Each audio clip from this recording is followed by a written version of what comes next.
बड़े बुजुर्ग सही कह गए हैं कि किसी का जीत किसी का मौत से बड़ा नहीं हो सकता है।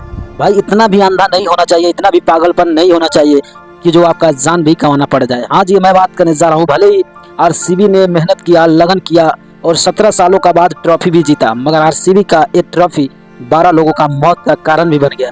हाँ जी, मैं आपको बता दूं कि भाई सबसे पहले तो भाई जो कि ट्रॉफी जीता ही जीता आरसीबी, मगर देखो यहाँ पर जब सेलिब्रेशन करने का मौका आया तो भाई चिन्ना स्वामी स्टेडियम में सेलिब्रेशन करने का एक आयोजन रखा गया, और वो भी कब, एक दिन पहले ही, एक दिन बाद। यानी कि देखो सबसे पहले जब उसमें सेलिब्रेशन हो रहा था तो भाई विराट कोहली को चाहने वाले और आरसीबी को चाहने वाला लाखों से में पुगे थे। यानी कि लाखों के भीड़ में कुछ अनबन हुआ, भाग दौड़ हुआ, और भाग दौड़ का दौरान 12 लोगों का मौत हो गया। इसीलिए मैं बोला कि भाई किसी का जिद किसी का जान से बड़ा नहीं हो सकता है। और वही दिखने को मिला जो चिन्ना स्वामी स्टेडियम का बाहर चीखते चिल्लाते रोते बिलखते यानी कि नजर आ रहे थे फैंस भाई।